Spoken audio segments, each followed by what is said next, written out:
Hey there, folks. Welcome to episode 4 of A Pebble in a Pond podcast. I'm going to ask everybody that's listening to forgive me. I don't think I have a cold, but I have had a cough for the past 12 hours or so. And so if there's some weird sounding edits or moments where I kind of cut off, it's because I had to mute the mic so I could cough, because you don't want me to cough into the mic. That said, as you can hear, my throat is a little tight there.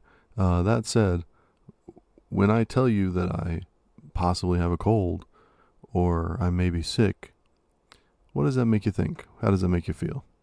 For a lot of people, the idea or the mention of being sick will conjure some mental images.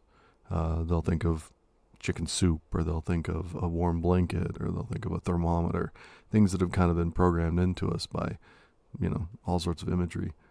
Some people will kind of rear back and be like, oh, don't get me sick, which obviously isn't a problem on a podcast, but some people will react to sickness in a negative way. They'll say, oh, what is it? They'll try to figure out what it is. Is it just a cold? Is it, do I have COVID? All of these different things. And then there are other people that when they hear that I'm sick, they, for even a brief moment, they can relate to that. And they're like, oh, I know what that's like. I know I've had that cough, and they immediately put themselves in my place. And they say, oh, well, I've had that. You got a little bit of a scratch and you're coughing a bunch. Yeah, I've had that. Well, those last people, without knowing it possibly, are practicing the point of this episode, which is empathy. What is empathy? The actual definition of empathy is the ability to understand and share the feelings of another. So while me being sick or having a cold, empathy wouldn't be, oh, I relate to blowing my nose, or, oh, I know what it's like to cough. That's not really what empathy is. Empathy is that you relate to the feelings of being sick. You say, oh, I know what that's like. That sucks to be so tired, or that sucks to be so, worn down, or the feelings that you're feeling. Somebody with high levels of empathy will start to understand how you feel, because they'll feel it for a brief moment. That's kind of how they see the world, is through the lens of other people's emotions. So before we dived in too deep, I just want to make one quick understanding known here, and that is, we've been saying that this episode is about empathy and understanding. And the reason that we've been saying that is because there are a lot of people out there, many more than I had ever realized, that don't understand or know what empathy actually is. These are people that have never, don't understand the experience of it, and so they don't know if they have ever experienced empathy. Now, we're going to get into the different kinds of empathy, and almost everybody has experienced one kind or another. But for a lot of people, people that tend to be a little bit more cerebral, they don't necessarily experience the emotions the same way, so they don't consider it to be empathy. They think that that's a made-up thing. So we use the term understanding, although understanding is essentially the cognitive version of empathy. Understanding is you saying, oh, you don't feel good, or oh, I see you're happy, or oh, and then diagramming in your head exactly why, understanding why this person's happy, how they became that way. You kind of experience what they're going through by literally mapping it out intellectually. Whereas an empath, they don't need that map. They just go with you on it. When you're happy, they're happy. They're happy for you, and they're happy for themselves as well. It becomes an energy source for a real empath. Positive energy creates energy inside of them, and then they can use that to power more empathy. But like I said, we're not going to get too deep into that just yet. There's a lot to cover. So let's go ahead and start the episode.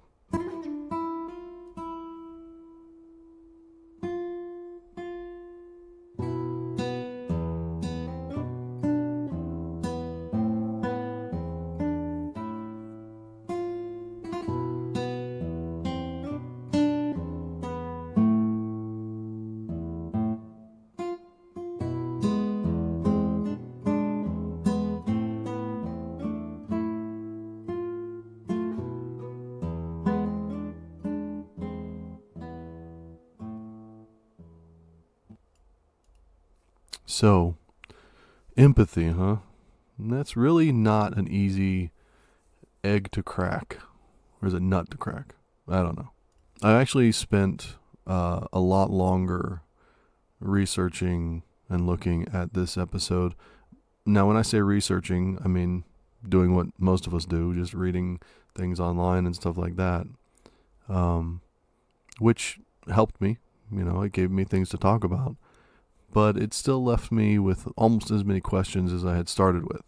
So as we go through this discussion, there may be some pieces that I'm gonna, just kind of throw out there, and you're gonna have to do a little digging for the whole picture on some of these things. I can't give it all here. It literally, this has been 2 weeks that I've been working on this, and there's so much more as far as studies that have been done and ideas, new and old, that have to do with empathy that I can't cover it all in 45 minutes. So if I say something here that sparks your interest or gets you, thinking maybe I should look at that, then you probably are going to need to look at it on your own, because I can only do so much. So we're going to start with a very close to me. It's very close to me, this quote. It's by Uncle Walt. Everybody knows Uncle Walt Whitman. And he said, let me make sure I have the exact wording correct. He said, "I do not ask the wounded person how he feels. I myself become the wounded person." I think that little one sentence quote may be one of the most accurate portrayals of what it really means to have empathy. And what I mean by that is, as somebody who has, for lack of a better word, struggled with controlling the amount of empathy that I have or that I exhibit for a good portion of my life, it can very much be a double-edged sword. Most of the empathy that we're going to discuss here, that we're going to talk about, is something that you will practice, something that you will hone, something that you will get better with. And that's how it is for most people. It is a skill that they can acquire. And it's definitely a skill that you can work on and get better with. For me, and a few others that I know personally, it was just naturally part of us. Maybe it was the way we were raised. My mother's very empathic. Maybe it was the area that we were in. There could be any number of factors that apply to making somebody a little bit more empathic than maybe somebody else. But whatever the concoction that created me, and the environment that I was in, I have oftentimes had issues where I will have I can't think of another way of saying it, and I couldn't really find a term for it, but inadvertent empathy is the best way of putting it. And what I mean by that is, sometimes we'll go to the store, or we'll be out somewhere, and actually, let me put it this way. Some of you may have seen the movie Unbreakable. If you haven't seen it, I'm going to describe a scene without spoilers for the most part. There is a scene in the close to the middle, but closer, in between the middle and the end of the movie, where the main character is played by Bruce Willis, is in a train station, a train tunnel type area. It might have actually been like Grand Central Station. I don't know. I don't remember where exactly he was. But he's there with his hands out in the middle of this train area, and as people walk by him, and his hand brushes up against them or he grazes them, he sees these brief images of them being happy or sad, or just different things that are going on in their life.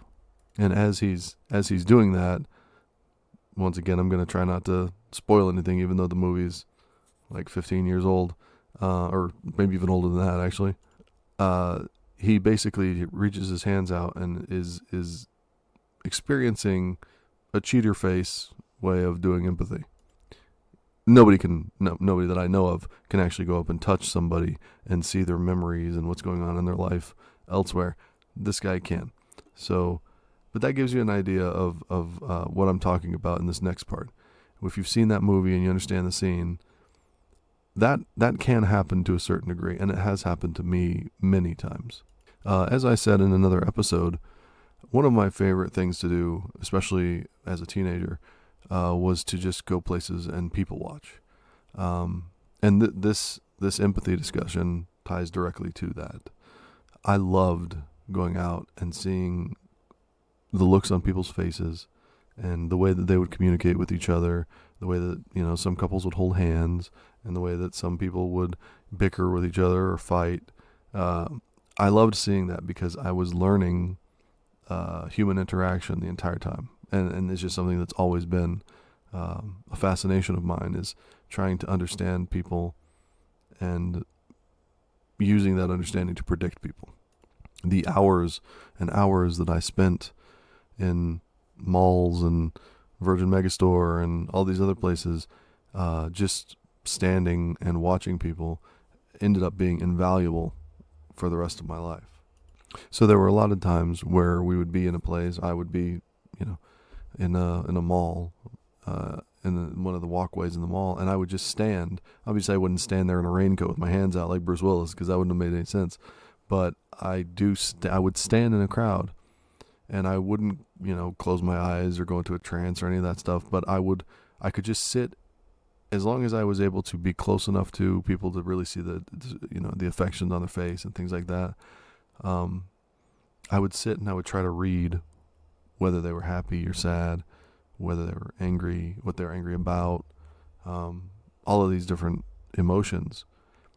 And the more I did it, the stronger I got at it, the better I got at it. So even people that were hiding emotions kind of become open books after you've honed your empathy the way that I had. And that goes back to the original point of this. When you practice and not perfect, I don't want to sound like I'm being a dick, but when you practice to the point or to the goal of perfection, it can really create, it can open a crazy door where all of a sudden you were just walking through a public place and you see somebody and you immediately feel pain, or you immediately feel discomfort, or you feel whatever, shame, and you don't know why. You don't realize you're picking it up from just some random person that you saw, but that's what happens, and it happens all the time. So when I say that empathy, can be troubling for some people, that's really what I mean. Now, that's not to say that it's necessarily bad. It's just uncomfortable, especially if you don't really understand where it's coming from.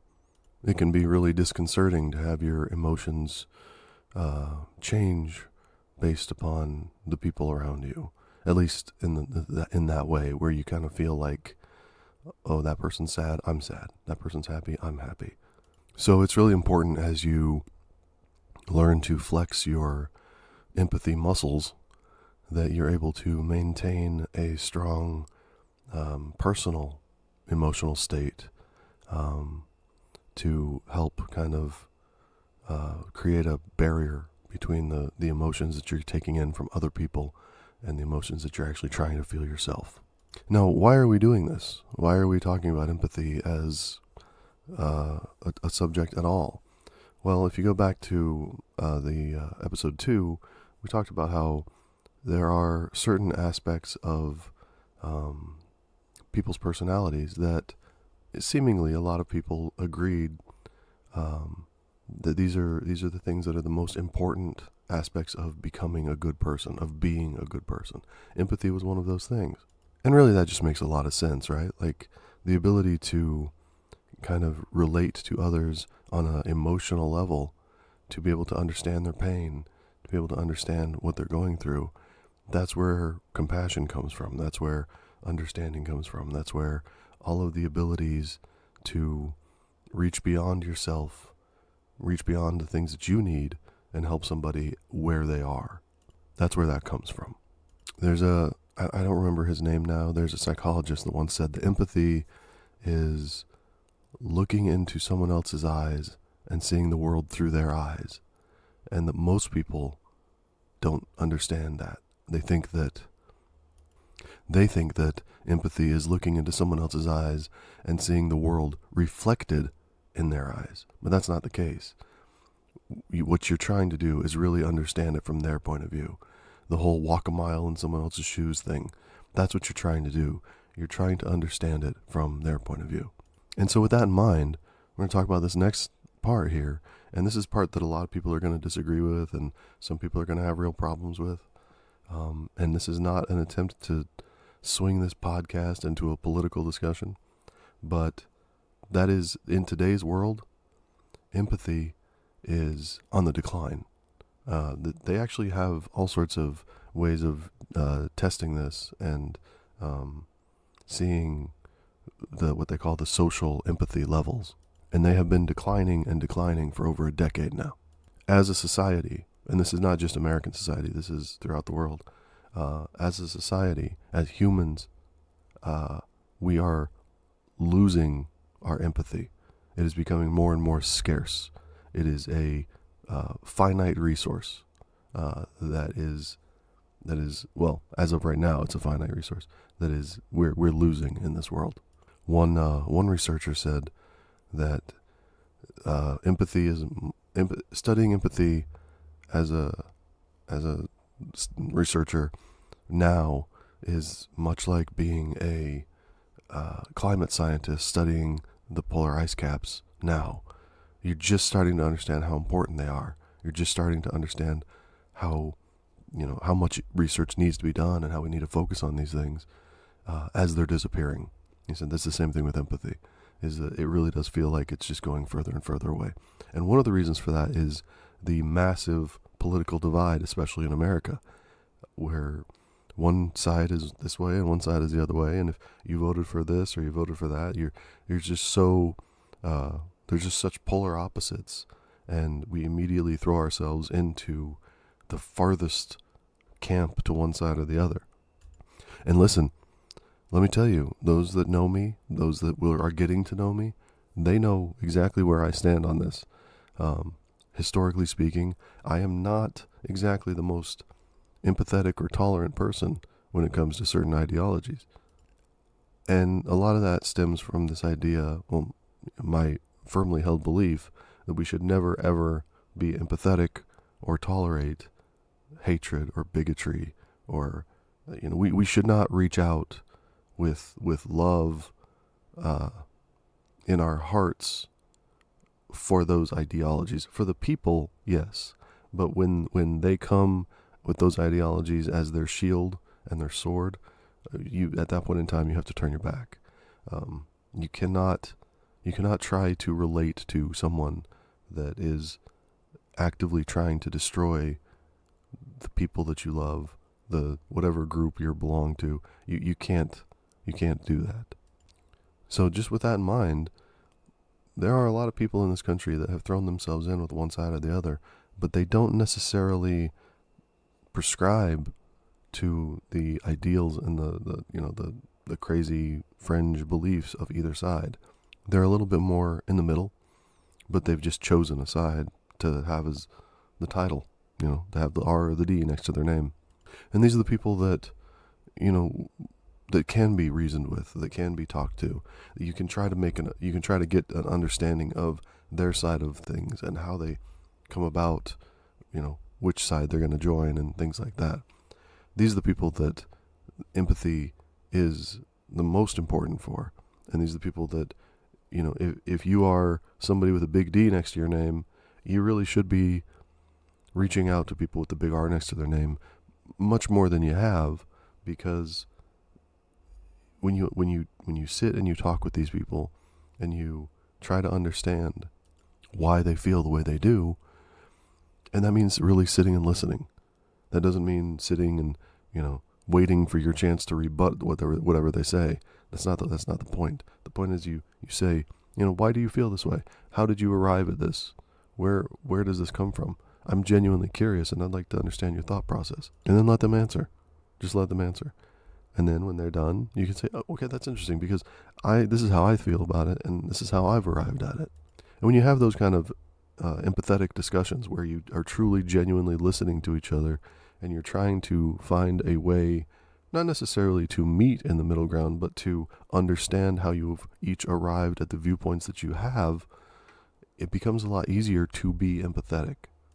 Now, what I've found in, the limited amount of research I've done into this particular part of the social empathy breaking down due to politics is that our quickness to retreat to our corners, to each individual corner, is it's not necessarily because we have these really strong personal beliefs that we have actually gone out and done the work and I have had my hands in the trenches and this is the reasoning that I came up with. Usually it's just as simple as this is what was passed down to us. It's a generational thing. It's not really about, oh, I've lived this life and this is how I've arrived at this conclusion. It's more just, oh, well, this is what my mom and dad thought and they taught me this and I don't want to go further than that. It's the same general concept as a lot of religion. A lot of religion is just handed down from generation to generation, and it takes up people of a certain mindset to start to kind of buck that trend. And they say, oh, well, my parents were this, I'm not that. And sometimes, sometimes they go with a different religion, sometimes they just go against religion. Not against, but, they have no religion. But that doesn't happen as often as you would think, or even as often as I would necessarily like, where each of those people arrive at their decisions through careful contemplation and, thought and understanding of how it affects their life and the lives of those in their family. But what am I saying here about empathy? Well, empathy is in every single part of what I just said. You are making decisions based on empathy. Now, some people, and we're going to get into that in a second, some people don't know if or when or if they even believe that they have experienced empathy.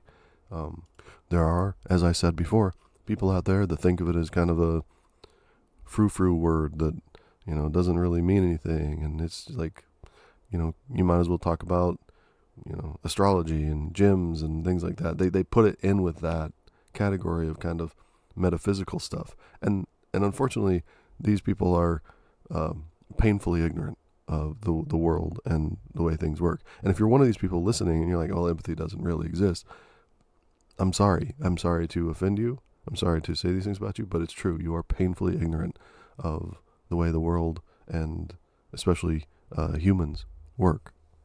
It really doesn't take much to see that. It really doesn't take much to understand that when you see someone in pain, you can feel their pain. Let's put it this way. There are always going to be people that see a child on the street homeless, and they not only do they feel bad, but they do what they can do to help that child, whether it be a kid on his own or a kid with a family, whatever. People see that and their heart breaks and they need to help. They feel that drive to help. And there are always going to be people that look at that kid and they say, oh, that's sad, but it's not my problem. And then there's going to be people that don't look at that kid. The people from it's not my problem up, they still are showing some form of empathy. They understand that it's sad. They understand the ramifications. They understand the tragedy. Now, how they respond to it, that's not necessarily, that could be varying levels of empathy that they're showing, but it's not really necessarily tied to empathy. That's more the response to what they're feeling. But those people that say, or that don't look at it at all, that just continue walking and don't pay it any mind, those are the people that I'm talking about. Not only are they so divorced from their emotions and the understanding of emotion and the status of others around them, but they are actively trying to avoid those things. They don't want to look at it. They don't want to see it. They don't want to feel those emotions. And those are the people that will slowly over time start to develop this idea that, well, these things just don't exist because they are actively trying to not let them exist. And it can be uncomfortable, it could be uncomfortable, especially to be around those people, but also, I imagine, to be those people. Because there's a certain level of cognitive dissonance that you have to go through when you're walking down the street of a city and you see someone suffering, and instead of even, being a human and looking them in the eye and saying, "Are you okay?" or, "Have a good day," or even stuff like that, but the ability to just completely disregard their existence, that's something I can't relate to. And I hope, if you're listening to this, that that's something that you can't relate to as well, because that is the exact thing that we're trying to fight. That is the exact thing that we're trying to change. Because we've spent too much of our lives with the social empathy levels going down and people getting colder and colder and colder. And sooner or later, those people, all of us, are going to be the ones that need that help. And it's coming a lot sooner than you think. Once again, this isn't a political podcast, and I don't want to get into the weeds with this, but with what's going on in the world today, the things that are happening, the genocides that we see around us, it is more important than ever, to really reach down and find your center and what you believe in and what you feel is right, and use that to guide you as you go through this world, and show empathy and kindness and compassion for those around you, because we all need it right now. Now we're going to start talking about some practices and exercises that we can do, or that we all should be doing, to help strengthen our empathy. But before we dive into that, I wanted to cap off that little segment that we just did with another quote, because I actually stumbled upon this and like a week ago, and have been holding it because it's one of those ones where it just kind of hit me really hard. Psychologist Daniel Goleman, who has written maybe books that you may have heard of, Emotional Intelligence and Social Intelligence. These are pretty well-known books. He writes in the book Social Intelligence, self-absorption in all its forms kills empathy, let alone compassion. When we focus on ourselves, our world contracts as our problems and preoccupations loom large. But when we focus on others, our world expands. Our own problems drift to the periphery of the mind, and so they seem smaller, and we increase our capacity for connection, or compassionate action. I can't tell you how excited I am to read that quote. Now, I haven't read that book yet, but I will be reading that book. To read that quote, and it just hits me as this newfound drive that I have to bring positivity and light and love into the world after having years and years of darkness, personal darkness. And this quote really does, it really hits home, because the whole idea of, and you see it all around you, of self-absorption killing empathy. Just like I talked about, on the street, you see these people walking down the street, and they don't even notice the pain around them. They don't notice the despair as they're literally wading through it to get from point A to point B. They don't even notice it. And this isn't, a lot of times when I use that imagery, people will conjure up this idea of like a businessman in a suit with this briefcase. But they're not the only ones doing it. There's a lot of, club goers and things like that that walk around downtown. I've known multiple people that work downtown in the city that I'm in, and when they first started working there, I knew them as kind, caring, compassionate people who would stop and help and, have a kind word.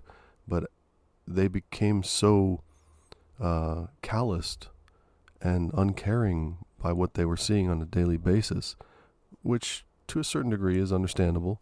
But, they by 2 years later, these are people that were literally stepping over homeless people on the street and saying and complaining about them and saying, oh, why don't they? They're just smelly, and like these are people that did a complete 180, and these are people that at one point in time I would have bet money on that they could, they were one of the nicest, kindest people, but they just that entire culture of kind of business and working in that kind of frantic pace and things like that, and then when somebody falls over in your doorstep, it's you stop being compassionate after it happens 8 times, and you start just saying, well, this is a pain in the ass. I don't know if I could ever get to that point. I would like to think that I can't, but I also find it very sad when you see people that make that turn from compassion and empathy to cold hard nothing. That really is a tragedy, and I mourn for their loss because it's very difficult to get back to where you started. So what can you do? How do you get back? How do you make the change to start practicing empathy and start understanding it a little bit better? Well, now here's where it's gonna kind of diverge a little bit in this discussion, because I'm going to talk about 2 things at once. They do matter.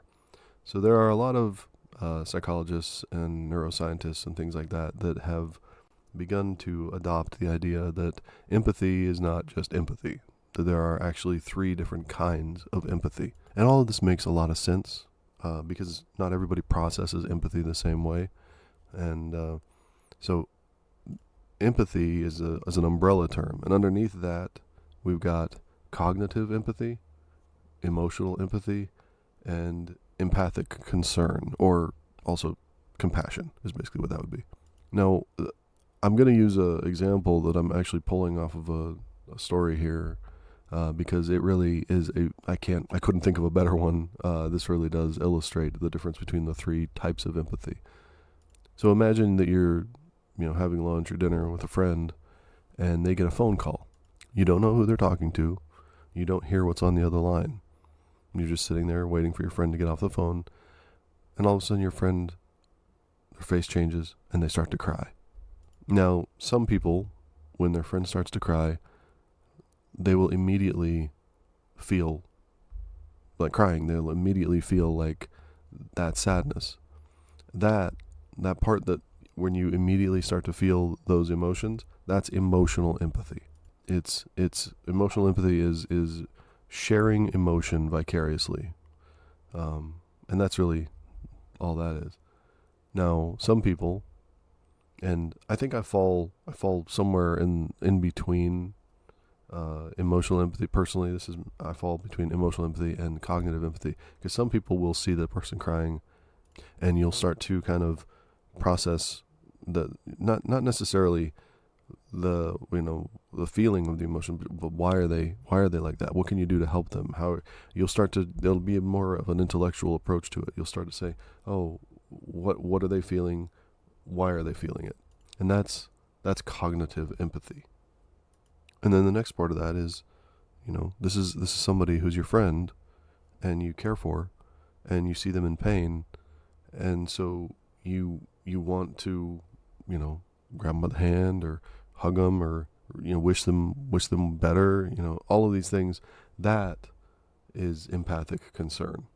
That's where the third part of empathy comes in, is just the need to reach out. And like I said in the kid on the street thing, the way that we react to empathy and our understanding of it is largely determined by which form of empathy we characterize ourselves with most. Some people are extremely emotional empaths, some people are cognitive empaths, and some people are extremely compassionate and concerned empaths. And you can be all three. Obviously, you have varying levels of all three of those, but it's important to remember that none of them are better than the other. They're just different. They're just different ways of understanding emotion and the emotional state of others, and taking it in yourself. So again, what can we do? How do we make this easier on all of us to express and strengthen our levels of empathy? The first thing that you need to understand, and this goes with pretty much any of these concepts we're going to discuss, is if you don't have it yourself, you can't give it to somebody else. There's no water in an empty cup. So you have to be able to show yourself empathy, and you have to be able to be kind and caring and honest with yourself. All of these different concepts we've discussed already, and the concepts that we're going to discuss from this point on in any of the episodes, are going to deal with taking care of you. Now, we're going to discuss this in another episode. There is a whole swath of social media and therapy talk that talks about, prioritizing yourself and this and that, and none of them are wrong. But we will have an episode in the future about what they call main character thinking. I call it main character syndrome, but this idea that you are the center of the world. We don't want to quite get there. You don't need to get there with your empathy. You don't need to be, well, I'm the only one that matters because I'm the main character, so I'm going to work on just me. You don't need to quite get there. But it is important to show yourself kindness and love. And there's a really great way of doing this, or a really great way of thinking about this. Think about, take a step for a second and think about yourself and something that you're really struggling with, whether it be a situation or an emotion, whatever it may be. Think about how it makes you feel. Think about the effect that it's having on your life. And then when you think about it, once you've got it and you understand it a little bit, take a step back and say, okay, now let's say your best friend comes to you and they say, I'm having a problem with this. And they tell you that their problem is whatever it is you've come to agree on yourself, whatever you've come to realize with yourself. And you say, okay, well, how would I advise my friend? How would I help my friend? If my friend came to me and said, I've got a problem with seeing myself as beautiful. I don't feel good. That's an example. But I don't feel good about the way I look. I don't feel good about the way I feel about myself. I'm having a real problem with that. If they came to you and said that, how would you advise them? Well, the interesting thing about this is pretty much across the board, anybody that answers that question is going to answer it correctly. They're going to say, well, I would give them advice, or I would tell them that they're beautiful. I would tell them how I think about them. I would tell them to see the world. I wish they could see themselves the way I see them. And I would tell them, they would have all these things that they could tell them. And I'm sure that some of them would help their friend, understand their value, help their friend understand that they are beautiful inside and out. And that's great that you can do that. The problem is that that's where it stops for most people, because even though you can take the momentary, you can take a moment to diagnose the problem for yourself and then put it into this hypothetical. Most of us don't have the ability to tell ourselves those same things. The advice that you would give to the imaginary friend in this hypothetical is the same advice you should be giving yourself. But most of us don't give ourselves that much grace. So we tell our friend, oh no, you're good. Oh no, you're, you are beautiful. You are wonderful. I know that you don't feel it, but you are. And, the world sees it, and we understand your value, and we understand how important you are. And we, all of these things that you would build your friend up with, Most of us never say that to ourselves. Most of us never have those same kind words and those same moments of true self-appreciation. You have to be empathetic towards yourself. You have to be understanding of yourself to really be able to pass that on to others and be able to flex that muscle for others. Be kind and compassionate to yourself. And before we continue, the next episode of A Pebble in a Pond podcast will be about self-care and self-love and how we can really understand how important that is. And I have a letter that someone wrote me that I'm going to go ahead and read, and it should be, I think that is very eye-opening and moving, and it'll be we'll talk about it, we'll discuss it a little bit.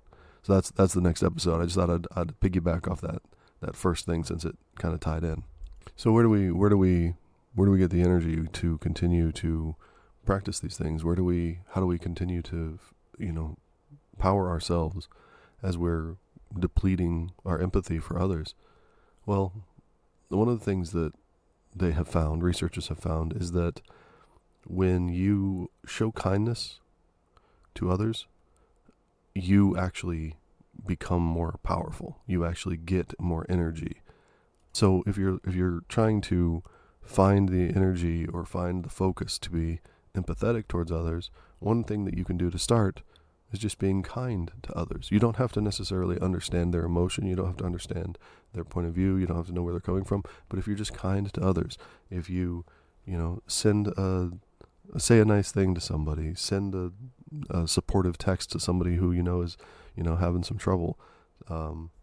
If you help somebody across the street or, carry groceries for somebody, all of these things are little tiny kindnesses that you can do that not only will they profoundly impact the person in that moment, but they, being that kind and being that helping, will give you energy. It will give you the strength you need to keep going.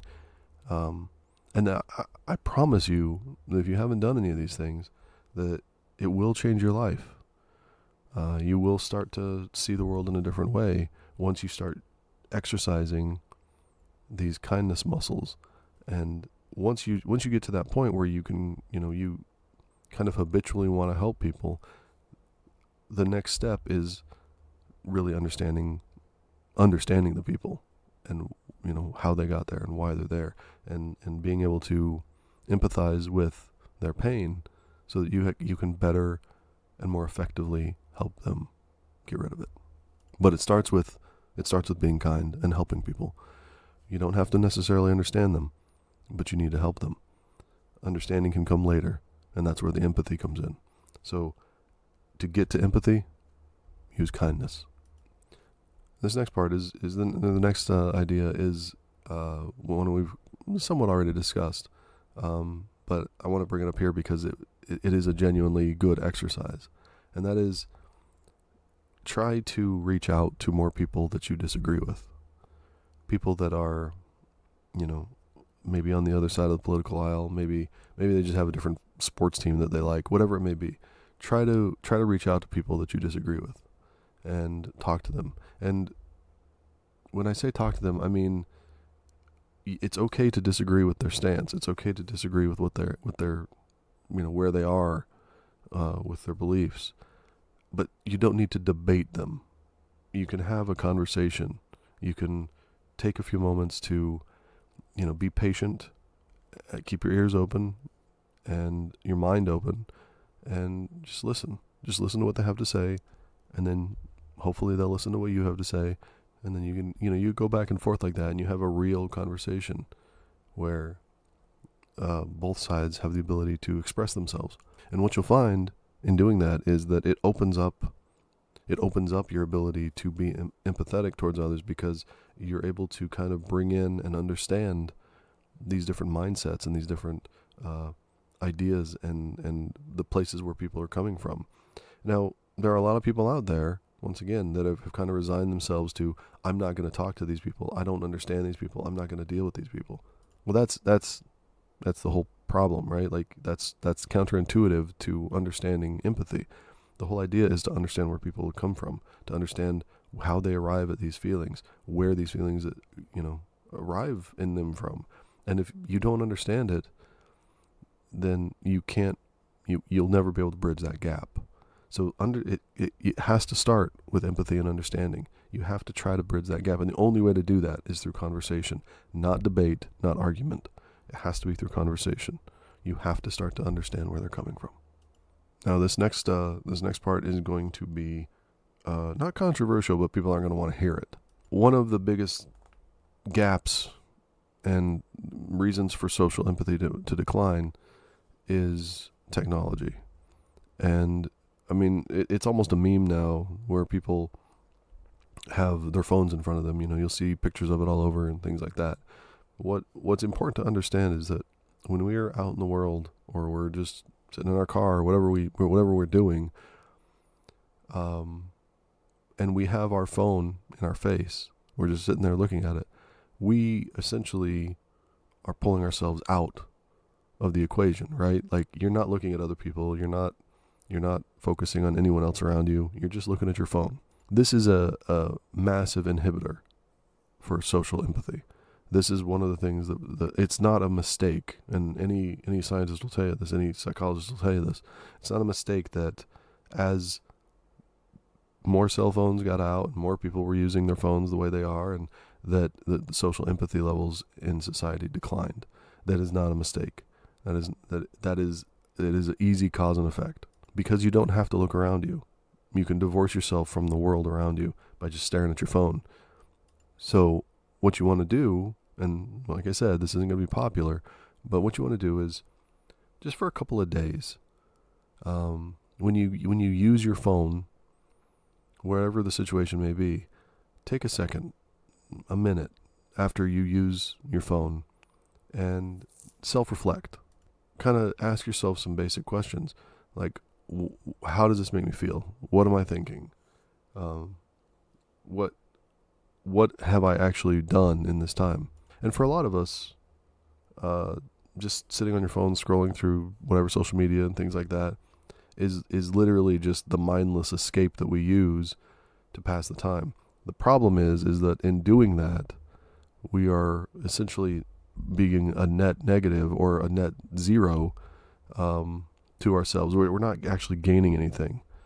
And for most people, sooner or later, it does end up being a complete net negative, because you'll get on your phone, you'll see something, especially if you're looking at current events or you're involved in understanding politics or things like that. You'll see something and it will make you angry. It will actively decrease your mood and make you upset. So when you get off your phone, whatever you're doing, the social media thing, if you're on your phone, let's say if you're on your phone for more than 30 minutes, take a second and think about what happened there. Like, obviously you picked up your phone to look at TikTok or Instagram or whatever, and now 30 minutes have gone by, an hour has gone by. Now what has happened there? Have you learned anything? Have you gained any emotional, have you gotten better emotionally? Have you completely disregarded all of the people around you while you wandered with your phone in your hand? And how do you feel about all that? How do you feel about the time that you've just spent doing that? Now, this is not me saying, oh, you need to move away from your phones and all this. I'm not preaching about phone use. What I'm saying is that it is important to understand that, especially on social media, there is a large echo chamber, which I'm sure everybody understands what that is now. There's large echo chambers that have formed all over the place. And we'll get in there and we'll have the best intentions, and we'll just be doing this to pass the time or whatever, and then we'll come out negative. We'll come out hurting. We'll come out, we'll come out angry. Well, angry is a big problem. And this is not to say that there can't be anything positive that comes from social media. I have very strong opinions about social media dating back to when it first started to come around. But let's just say that it is a true double-edged sword, and one that I think we are in the process of impaling ourselves on. So if you're going to be on your phone, do so consciously. We don't want it to be an unconscious habit that you just do. Try to regain control of yourself in terms of those habits. Now, doing these things that's not going to increase your empathy, but not being on your phone gives you the opportunity, not wasting a bunch of time making yourself angry looking at social media, is going to give you more time. It's going to increase your ability for human connection. It's going to, instead of being on your phone while you're at the grocery store walking up and down the aisles with, whoever you're with, you instead can nod and smile and interact and, be there with the person that you're there with, shopping. All of these things are important. And let me state that again. Be there with the person is a really important idea, because one of the things that I know, and I'm sure that most people listening to this know from personal experience, is that phones truly do inhibit personal interaction with people that you care about. We just recently had Thanksgiving, and there was a point in time when a few of us were sitting on the couch, and all of us were on our phone, and my mom was sitting there, and she said, everybody just pulled out their phone. You're all on your phone. Now, I was, this is not to defend myself, but I said at the time, I was actually posting a TikTok at the time. So I've been doing that, to get this message out. So to me, I felt like I was doing something important. But her point is not wrong, and it's not lost on me that, it's to be sitting there as a family at Thanksgiving, and everybody's on their phones, a day when we're supposed to be thankful for each other and, connecting with each other, is not a good look. And it's important to remember that, when you're sitting there, you're in the kitchen with your significant other and you're trying to do something and they're just on their phone. You're trying to talk to them and they're just on their phone. You're trying to have a moment with them and they're just on their phone. It can really hurt you. And so it's important that each of us take ownership of that and move past technology as an inhibitor and start using it to engage with people. And, understand that the time that you're using, the time that you're kind of throwing away, the time that you're killing, as the phrase goes, is time that you could instead be using to help yourself and others and make this world a better place. Now, I've overshot here, so we're going to get to this last one, and then we're going to wrap it up really fast. And I think that this is the reason why I want to make sure I get this in, is I think this is really one of the most important things that you can do. And that is, as you get better at understanding these empathic feelings and you get better at kind of flexing the muscle, you're going to start to notice more when other people are empathic, when other people are doing things that are empathic. And a lot of times you'll, in the past or before you start to make these realizations, you may have, just looked at it and thought, oh, that's cool. We got to get past that. We have to start praising people for their empathy. We need to start seeing these actions and decisions that people are making based on empathy, and we need to praise that. We need to make sure that we call it out and we say, hey, that was really cool that you were able to, identify this whatever emotional state and react to it and help somebody. Like, really make sure that you're reinforcing not just yourself but the people around you when they're practicing empathy. The more you see it, the more you will see it. The more you call it out, the more you're going to feel it yourself. And when you go up to somebody and you say, hey, that was really good what you did to help that person, you'll find yourself wanting to do it more too. It kind of snowballs in that sense, where when you recognize something, you see it more. Just think about it like this. This is something that is almost universal for people. You go out to buy a new car, or your family has a car, and I can't think of a car off the top of my head, but let's say they have blank car and then they sell it. Well, you've spent X number of years in this car. Well, now from that point on, I promise you that you're going to notice that car. The same thing goes for if you go out and you buy a new car and you think, oh, this is a really cool car. I haven't seen this car a lot on the streets. As soon as you get in that car, you're going to see that car everywhere because now it's in your mind. Now you're actively thinking about it all the time. The same thing goes for people and traits in people. If you are walking down the street and you see somebody that you find very attractive, you're going to start to notice those traits in other people that, maybe, I don't know, maybe you really liked the way somebody's hair was cut and you were very attracted to that. Well, from that point on, you're going to start to look for that hairstyle. That was the person you saw on the street. You're never going to have any interaction with them again. But if you can find, or maybe you mentioned to your significant other, oh, this would look really good. Maybe, and not all those things are fair or not all those things are right. But I'm just saying, you start to look for those things that you find attractive. You start to look for those things that are in your mind. And the same thing goes with empathy. If you start to focus on it and you start to understand it, you start to look for it. And when you find it, praise it, and encourage it, reinforce it. And people will do the same for you. And that's how we really get this ball rolling in a really, really strong and positive way. Okay, so we're going to go ahead and start to wrap it up because we've overshot by quite a bit here. But this is a topic, like I said at the start, that is there's just too much to get to, and it's just too difficult to kind of boil it down. I wanted to go into this episode. Originally, I went in with the idea of being able to just drop a bunch of knowledge on everybody.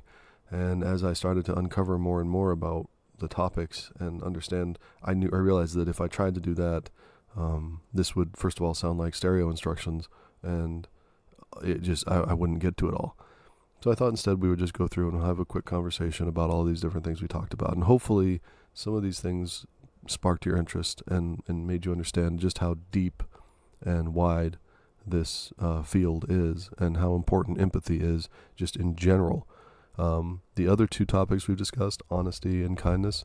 Honesty is an age-old idea that is literally ingrained in our DNA. So that's something that has been studied and studied and studied, but it's just such a simple concept that there's really not much that needs to be discussed there. Kindness, as I said in that episode, is something that really hasn't been studied. Nowhere near as much as it should have been. Well, empathy is extremely well studied, and it has the understanding of it is one that has shifted over the years, and we do have a better understanding that it is not something that you are born with. It is something that you acquire it through your early years, but then it's something that you practice and you get stronger at. And if you don't practice it and you don't get stronger with it, it will atrophy. If you do not practice empathy, it will atrophy, and you will get to the point where you don't have that ability any longer. And then it becomes very, very, very difficult to get it back. You can get it back. So don't think I'm trying to tell you just to give up, but it does become very difficult. And all of these things that I mentioned here can help you kind of get it back. So as per usual, I'm going to go ahead and wrap this episode up with a quote.